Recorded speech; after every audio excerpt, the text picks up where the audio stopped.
خداوند متعال نے جب انسان کی ہدایت کا انتظام کیا تو وہ خدا ہدایت کے معاملے میں اتنا سخت ہے کہ اس نے ہدایت لینے والے بعد میں بنائے اور ہدایت دینے والے کو پہلے بنایا، کیونکہ عدل الہی یہ گوارا نہیں کرتا تھا کہ انسانیت ایک لمحہ بھی بغیر ہدایت کے رہے۔ تو خداوند متعال نے جب خلقت انسان کو کیا تو خدا نے سب سے پہلے جس انسان کو خلق کیا وہ ہدایت لینے والا نہیں تھا بلکہ ہدایت دینے والا تھا۔ پھر خدا نے حضرت آدم سے نسل انسانیت کا آغاز کیا، تو جب حضرت آدم سے خدا نے نسل انسانیت کا آغاز کیا تو خدا نے سندھ کو دو حصوں میں تقسیم کر دیا۔ خدا نے صرف آدم کے بیٹے ہی نہیں بلکہ آدم کو بیٹیوں سے بھی نوازا۔ اس کے بعد خدا نے حضرت آدم علیہ السلام کے بعد جب ہدایت کے سلسلے کو جاری رکھا تو خدا نے ایک کے بعد دوسرا اور دوسرے کے بعد تیسرا ہادی جو زمین پہ اتارا وہ مردوں ہی میں سے اتارا، اور ہر دور کی خاتون کو ہر دور کے مرد ہادی کا محتاج بنایا۔ یہ نہیں ہو رہا تھا کہ انسانیت صرف مردوں کی صورت میں پھیل رہی تھی، جیسے جیسے انسانیت پھیل رہی تھی ویسے ویسے مردوں کے ساتھ خواتین کی شرح میں اضافہ ہو رہا تھا۔ اب یقیناً موضوع کو سمجھ چکے ہوں گے کہ مجھے گفتگو کرنی ہے کربلا کے بعد اس اسوہ پہ، اس سیرت پہ جس نے کربلا کو زندہ رکھا،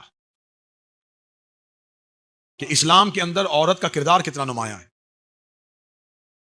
کربلا صرف کسی مرد کی محنت کا نام نہیں، کربلا ایک مستور کی محنت کا نام بھی ہے۔ تو خدا نے جب ہدایت کے سلسلے کو شروع کیا تو خدا نے جتنے ہادی بنائے وہ سارے کے سارے مرد تھے، اور ہر دور کی خاتون کو محتاج کیا کہ تم ہدایت لینے کے لیے اس مرد کے پاس جاؤ اور اسی سے شریعت لو، اسی سے دین، کیونکہ خدا عادل ہے۔ اور ہمارے ہم مذہب جعفریہ میں اللہ کو بھی صفات کے ساتھ مانا جاتا ہے، ہم اللہ کو بھی کوالٹی کے ساتھ مانتے ہیں۔ ہمارے ہاں صفات ثبوتیہ بھی ہیں، صفات سلبیہ بھی ہیں، تو ہم جہاں اللہ کی وحدت کے قائل ہیں وہاں اللہ کی عدالت کے قائل بھی ہیں، کہ وہ کائنات میں جو چیز بھی کرتا ہے وہ عدل کے معیار پہ پورا رکھ کے کرتا ہے۔ تو یہ عدل الہی کے خلاف تھا کہ وہ ہدایت کے لیے ہادی صرف مردوں کو بنا رہا تھا اور عورتوں میں سے کوئی ہادی نہیں بنا رہا تھا، لیکن خدا نے اپنے عدل کے معیار کو ایسا برقرار رکھا کہ اگر کسی دور میں نبی ہادی کی صورت میں تھا تو اس دور میں کوئی مستور سیرت کی صورت میں زندہ تھی۔ اب خدا نے شریعت کے لیے مردوں کو کہا کہ تم شریعت پہنچاؤ، اور عورتوں کے لیے خدا نے ہر دور میں خاتون کا کردار ایسا رکھا جس کی سیرت نے اس دور کی خواتین کو متاثر کیا۔ سیرت وہ اس خاتون سے لیتی تھی، ہدایت وہ اس دور کے پیغمبر سے لیتی تھی۔ جیسا کہ خدا نے حضرت آدم کو زمین پہ بھیجا تو ہدایت آدم کر رہے تھے، سیرت حضرت حوا دے رہی تھی۔ انسانیت پھیلتی پھیلتی حضرت ابراہیم کے دور میں جب داخل ہوئی تو خدا نے حضرت ابراہیم کے دور تک آتے آتے عورت کو اتنا باوقار کر دیا تھا، اتنا معزز کر دیا تھا، اتنا معتبر کر دیا تھا، اتنا مقام دے دیا تھا کہ خدا نے ابراہیم کے دور تک آتے آتے عورت اتنی باوقار بنا دی تھی کہ قیامت تک کے لیے مردوں کو عورت کی سنت پہ حج کرنے کا حکم دیا، جبکہ سنتیں انبیاء کی ہوتی ہیں۔ یہ صفا و مروہ پہ جو سعی کی جاتی ہے یہ ابراہیم کی سنت نہیں ہے، یہ حضرت ہاجرہ کی سنت۔ اور جب ہم پوچھتے ہیں کہ یہ حج کے ارکان میں سے ایک ہے، رکن ہے ایک حج کا، یہ نہیں ہے کہ آپ حج پہ جائیں اور اگر آپ کا جی چاہے تو آپ صحیح کریں، نہیں، حج مکمل ہی نہیں ہے جب تک صفا و مروہ پہ دوڑیں گے نہیں۔ تو میرے مالک صفا و مروہ پہ حضرت ہاجرہ نے بیٹھ کے قرآن نہیں پڑھا تھا۔ یہاں ایک ماں اپنے بچے کی پیاس کو نہیں دیکھ پا رہی تھی اور وہ تلاش آپ کے لیے چکر لگا رہی تھی، تو میرے مالک اس میں دین کہاں سے آ گیا؟ یہ تو تقاضا ممتا تھا، یہ تو ماں کا محبت اور عشق کا تقاضا تھا کہ اس کا بیٹا پیاسا تھا اور وہ پانی ڈھونڈ رہی تھی، تو ماں پانی کی تلاش میں گئی ہے، صفا اور مروہ کے چکر لگائے، اور میرے مالک تو نے دین بنا دیا۔ فرمایا عام بچہ ہوتا اور عام ماں ہوتی کبھی سنت نہ بنتی۔ اب میں موضوع کھولنے لگا ہوں، یہ عام ماں نہیں تھی اور اسماعیل عام بچہ نہیں تھا، اسماعیل آنے والے دور کی حجت تھی، آنے والے دور کا نبی تھا، آنے والے دور کا ہادی تھا۔ تو ماں بچہ بچانے کے لیے نہیں دوڑ رہی تھی، ایک خاتون حجت کو بچانے کے لیے دوڑ۔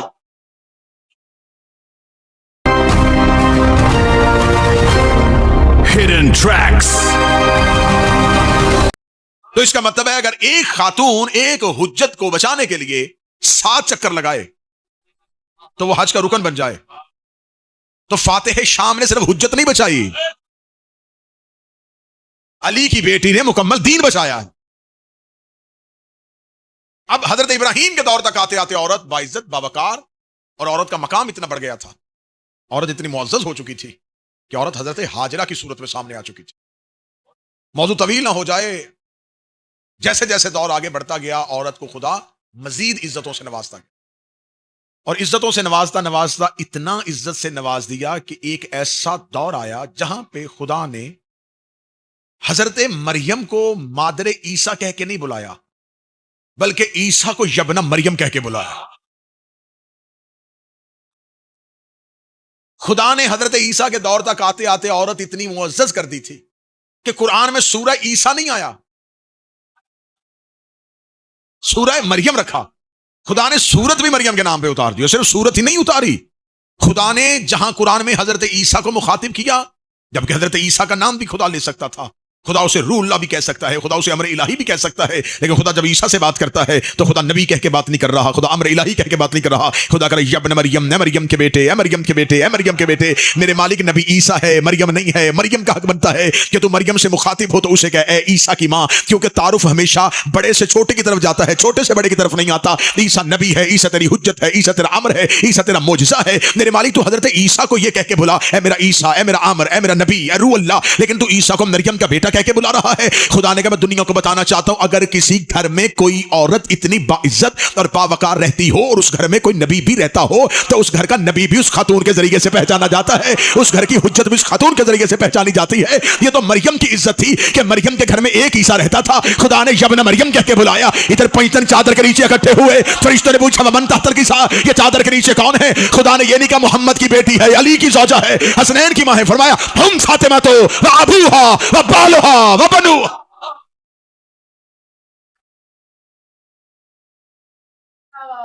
اللہم صلی علی محمد وعلی وسلم.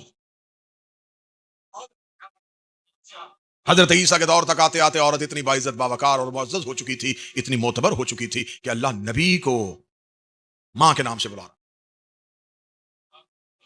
آج جو مغرب میں شور ہے نا کہ اسلام عورت کو عزت نہیں دیتا، جتنی عزت، جتنے دھرم، جتنے مذہب، جتنے ادیان عالم ہیں، جتنی عزت اسلام نے عورت کو دی ہے. آج لوگ کہتے ہیں یہ کیسا وراثت کا قانون ہے کہ خدا جو ہے وہ مردوں کا حصہ دگنا رکھتا ہے، عورت کا ایک کیوں رکھتا ہے؟ کیونکہ عورت ایک گھر سے میراث نہیں لیتی،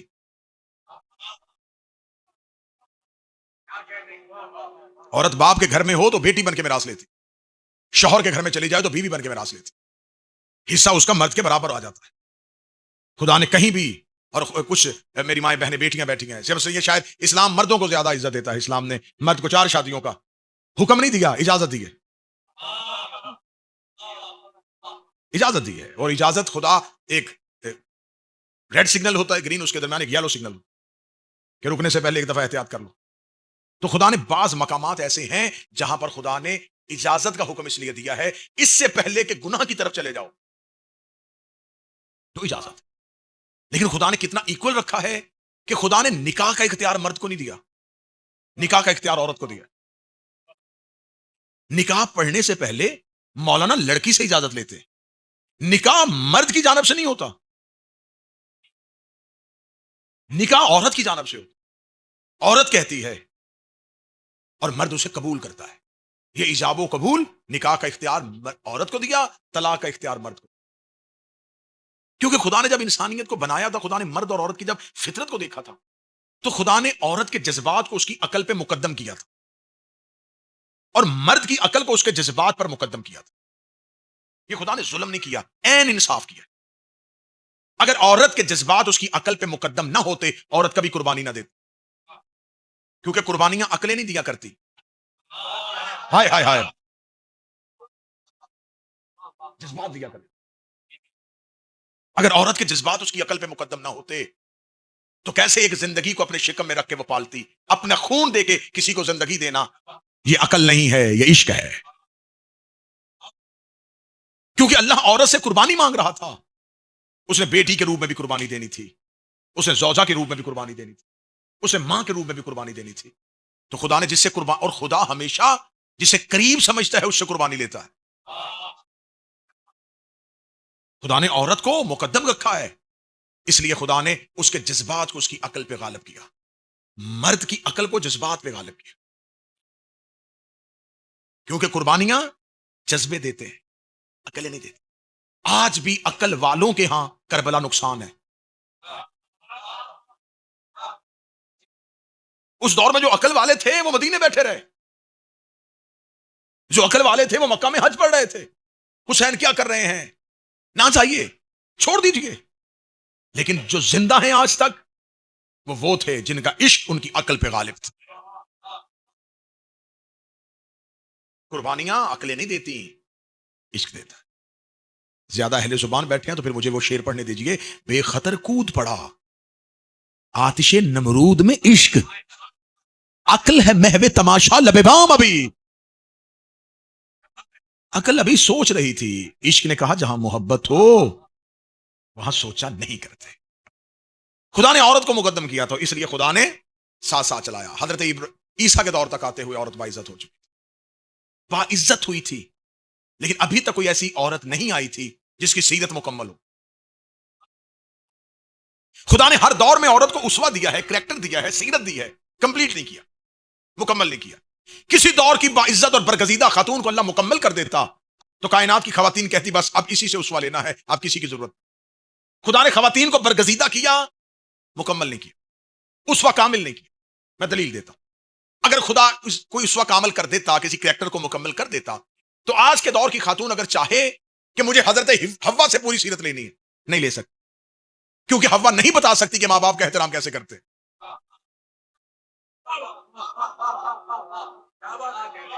وہ کہے گی نہیں نہیں نہیں، میرے لیے قرآن میں حضرت مریم سے بڑھ کے کوئی اسوہ نہیں۔ مریم کیسے بتائے گی شوہر کی عزت کیسے کرتے؟ وہ کہے گی میں حضرت آسیہ سے بڑی متاثر ہو گئی ہوں، مجھے بہت امپریس کیا حضرت آسیہ کے کریکٹر نے، لیکن آسیہ کیسے بتائے گی کہ شوہر کے ساتھ کیسے چلتے؟ ایک ایسی خاتون چاہیے تھی جس کا کریکٹر کمپلیٹ۔ پھر خدا نے ہدایت میں بھی ایک ایسا بھیج دیا جس کا اسوہ مکمل تھا۔ خدا نے اپنا ایک آخری نبی بھیجا جس کے بعد اس نے ہدایت کا دروازہ مکمل کر دیا۔ اب یہ آخری نبی ہے، اب اس کے بعد مجھے کوئی نبی نہیں بھیجنا۔ ادھر نبوت کامل ہو گئی، اب ادھر سیرت کو بھی کامل کرنا تھا، تو خدا نے اس نبی کو ایک ایسی بیٹی عطا کی جس نے باپ کے گھر میں رہ کے باپ کا احترام بتایا، شوہر کے گھر میں رہ کے شوہر کی اطاعت بتائی، بیٹوں کی تربیت کر کے بیٹوں کا بتایا، بتا دیا کہ باپ نبی بھی ہو تو کریکٹر اتنا بلند ہو کہ نبی کو ممبر سے اٹھنا پڑ جائے، اور اگر نصف ایمان بنی تو اس کی بنی جو کل ایمان تھا، اگر قدموں میں جنت لے کے آئی تو ان کی لے کے آئی جو خود جنت کے سردار تھے۔ اس بی بی کا اسوہ سیرت اللہ نے اتنی مکمل کر دی تھی کہ اس کا باپ نبیوں کا سردار تھا، اس کا شوہر ولیوں کا سردار تھا، اس کے بیٹے جنت کے سردار تھے۔ آپ کی عقلیں بھی نہ وہاں پہنچی جہاں میں نتیجہ لے کے جانا چاہ رہا ہوں، لیکن خدا نے اس بی بی کی سیرت کا ایک گوشہ پھر بھی ادھورا چھوڑ دیا۔ زہرا نہیں بتا سکی کہ بھائی کے ساتھ کیسے چلتے ہیں، اللہ نے سیدہ کو بھائی دیا ہی نہیں تھا، سیرت کا ایک گوشہ ادھورا رہ گیا، لیکن خدا نے اس بی بی کے سر پہ ایک تاج رکھ دیا تھا جسے کہا جاتا سیدۃ النساء العالمین، عالمین کی عورتوں کی سردار۔ اب گوشہ رہ گیا تھا ادھورا، اب خدا کوئی اور عورت بناتا تو پھر سیدۃ النساء اسے بنانا پڑ جاتا، اب سیدۃ النساء بھی اسے ہی رکھنا تھا، سیرت بھی مکمل کرنی تھی۔ خدا نے اس زہرا کو ایک ایسی بیٹی دی جس سے ثانیہ زہرا بنا دیا، اسے علیحدہ سیرت نہیں دی۔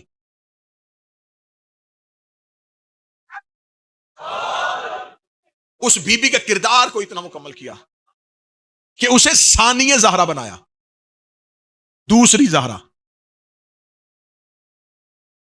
آپ کے پاس اگر کوئی بک آئے جس کے 2 والیوم ہوں، 2 جلدیں ہوں، اور آپ کا تک ایک پہنچے، اور آپ پہلا حصہ آپ پڑھیں کتاب کا اور آخر میں لکھا ہو کہ نتیجہ اگلے حصے میں ہے، تو پہلی بھی سمجھ میں نہیں آتی۔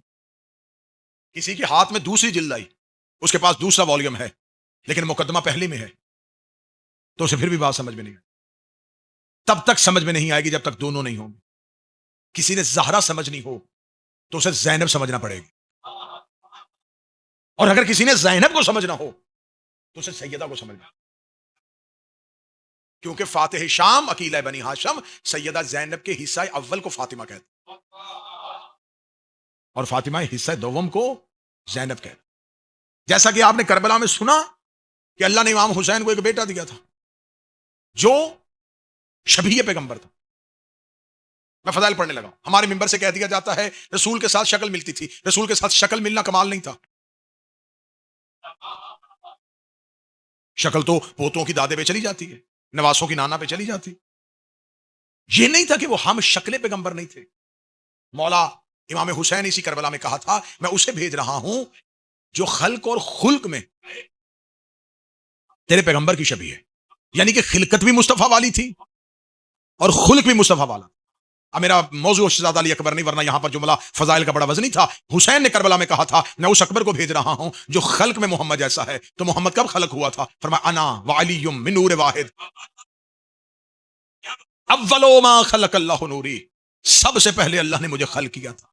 اور حسین کہہ رہے ہیں میرا اکبر خلق میں محمد جیسا ہے، اس کا مطلب جب سے محمد ہے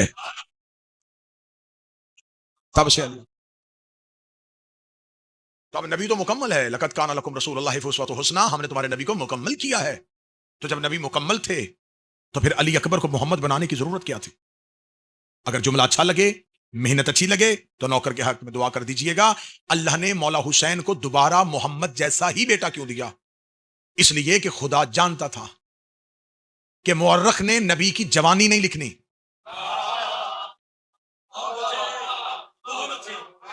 مورخ نے نبی کی سیرت شروع کرنی ہے 40 سال کے بعد۔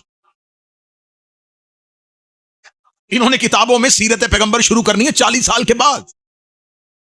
تو کہ پوچھے گا مصطفیٰ کا بچپن کیسا تھا، مصطفیٰ کی جوانی کیسی تھی؟ خدا نے حسین کی گود میں پھر مصطفیٰ کو پلٹا دیا اور اکبر نے آ کے اس حدیث کو مکمل کر دیا، حسین منی وانا من الحسین، یہ جو گود میں ہے یہ اکبر نہیں ہے، یہ انا من الحسین۔ اور آل محمد کے گھر میں کچھ ہستیاں ہیں جو ریپیٹ ہوئی ہیں۔ مصطفیٰ ہی کے دوسرے حصے کو اکبر کہتے ہیں، زہرا کے دوسرے حصے کو زینب کہتے ہیں، علی کے دوسرے حصے کو عباس کہتے ہیں۔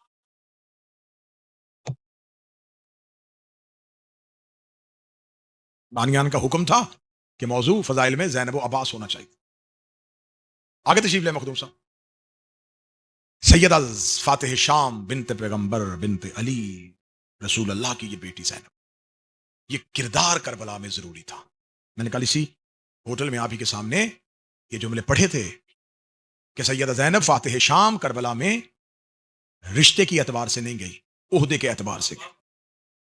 بی بی کا کربلا میں ہونا ضروری ہے، اگر سیدہ کربلا میں نہ ہوتی تو کربلا کی تشہیر نہ ہوتی۔ دین اللہ کا تھا، اور اگر اللہ تشہیر ہی نہ کرتا تو اس دین کا کیا فائدہ؟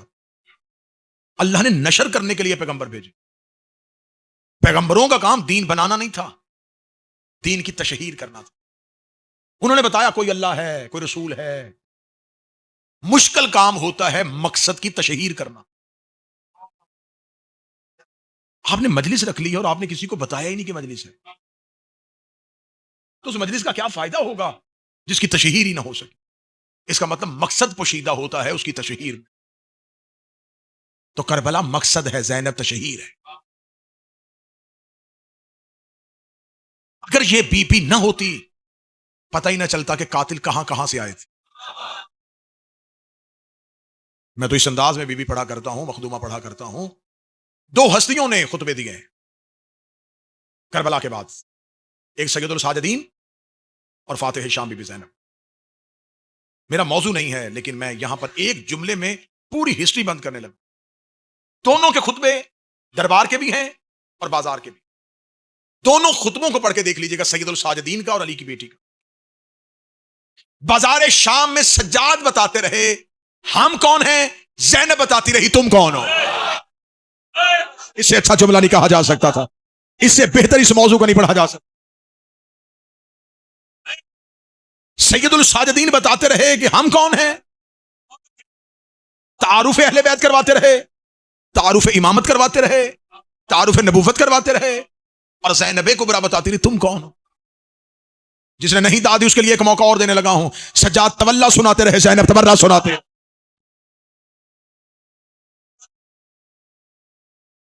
سجاد نے تولا سنایا، زینب نے تبرہ سنایا۔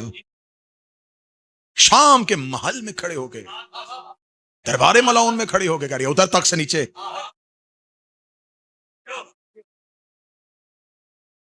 یہ فاتح شام تھی جس نے رسوا کر دیا یزیدیت کو. لفظ یزید گالی سے بھی بدتر کر دی.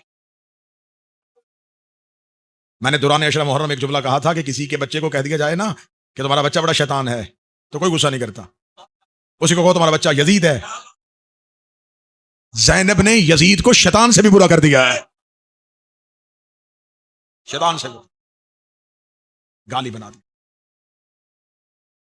یہ فاتح شام تھی جس نے شام نبی سے فتح نہیں ہوا تھا. موضوع ادھار رہا. زندگی باقی تو انشاءاللہ اس موضوع کو پڑھوں گا. شام رسول اللہ فتح کرنا چاہتے تھے. دوسری خلافت کے دور میں دمشق کا قبضہ کر لیا گیا اور یہ تمام علاقوں کو جسے ہم شام کہتے ہیں, ہم سمجھتے ہیں شام سیریا کو شام کہتے ہیں. اس دور کا شام صرف ایک ملک کا نام نہیں تھا. فلسطین اس کے اندر تھا, لبنان اس کے اندر تھا, اردن اس کے اندر تھا, مصر اس کے اندر تھا. اس پورے علاقے کو شام کہتے ہیں. جسے ہم سیریا کہتے ہیں وہ دمشق تھا. دوسری خلافت کے دور میں اسے فتح کر لیا جاتا ہے. 4 لشکر کے سالار بھیجے جاتے ہیں, فتح کر لیا جاتا ہے. اور معاویہ بن ابو سفیان سے پہلے یزید بن ابو سفیان کے ایک بیٹے کا نام یزید تھا جو معاویہ کا بڑا بھائی تھا, جو طاعون کے مرض میں مبتلا ہو کے مر گیا. وہ دمشق کا حاکم بنا. اس کے بعد معاویہ بن ابو سفیان یزید کا دمشق کا حاکم بنا. تیسری خلافت کے دور میں پورا علاقہ اردن, مصر, سب کچھ اسے دے دیا. جس دمشق میں بنی امیہ نے 40 سال مسلسل حکومت کی تھی, اس تخت کو علی ختم کرنا چاہتے تھے. کیپٹل کوفہ میں کیوں لے کے آئے تھے؟ تاکہ فوجوں کو شام تک بھیجیں. صفین کی جنگ بغیر نتیجے کے ختم ہو گئی. امام حسن چاہتے تھے کہ میں اس کی سازش کو بے نقاب کروں. ساتھیوں کی بے وفائی نے وہ کام نہ کرنے دیا. رسول نہ کر سکے, علی نہ کر سکے, حسن نہ کر سکے. مولا حسین کا رخ کوفہ کی طرف تھا. جس سرزمین پہ ہم بیٹھے ہیں یہاں پر حسین کو لال کے کھڑا کر دیا. حسین بھی نہ جا سکے. 4 حجتیں شام فتح کرنا چاہتی تھی. اب اس جملے پہ کربلا میں بنتا ہے کہ اس جملے پہ بی بی کو خراج ہو. 4 حجتیں شام فتح کرنا چاہتی تھیں. زینب نے اکیلے 4 خطبوں سے فتح کیا.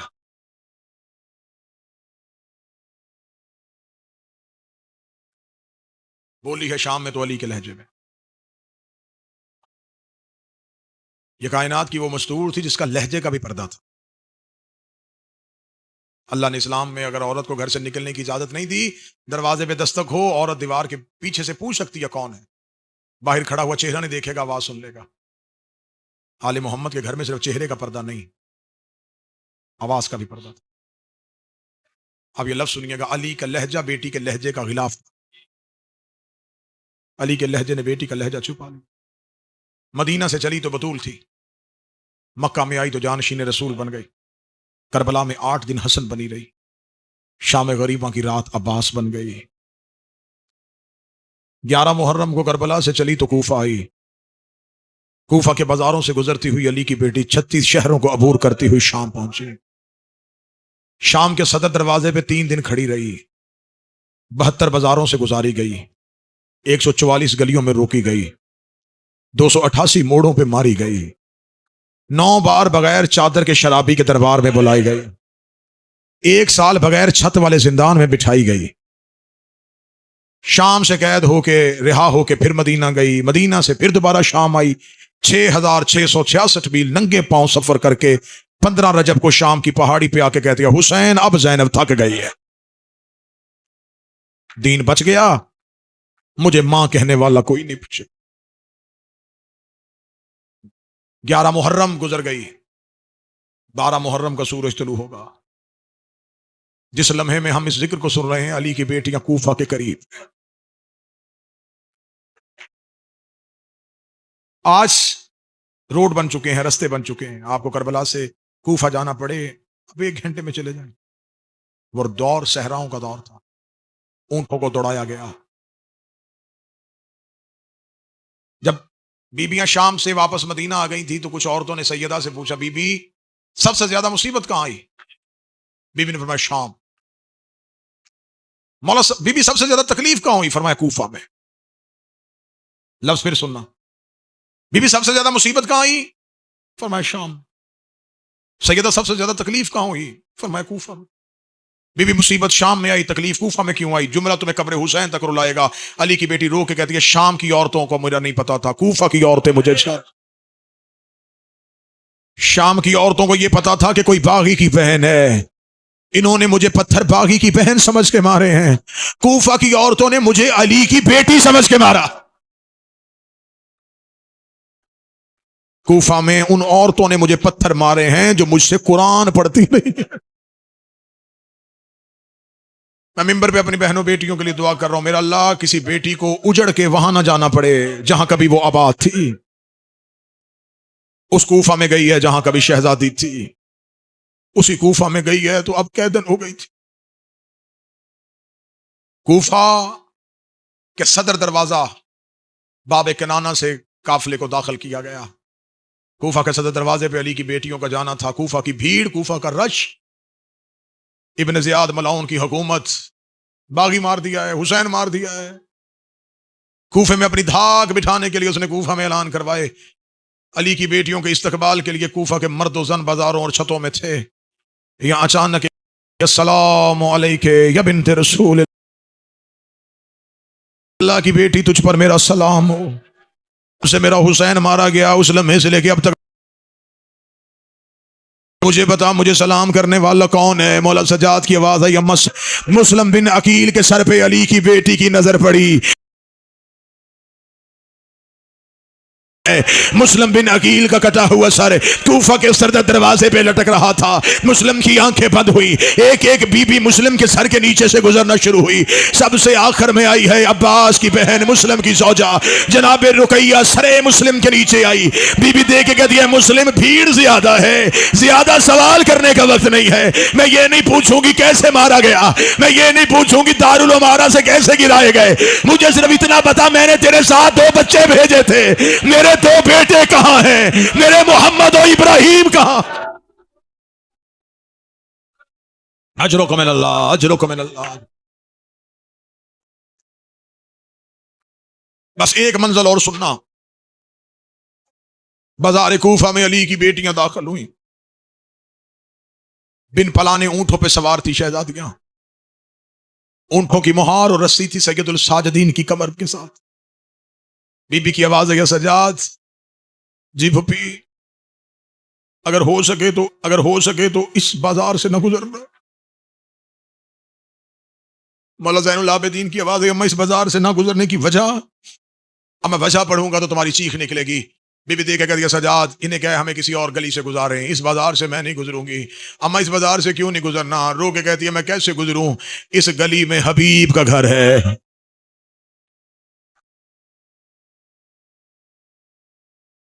اس گلی میں میرے بھائی کے بچپن کے دوست حبیب کا گھر ہے، اور حبیب کا بیٹا گھر کی چھت پہ کھڑا ہے اور میرے سر پہ ردا نہیں ہے۔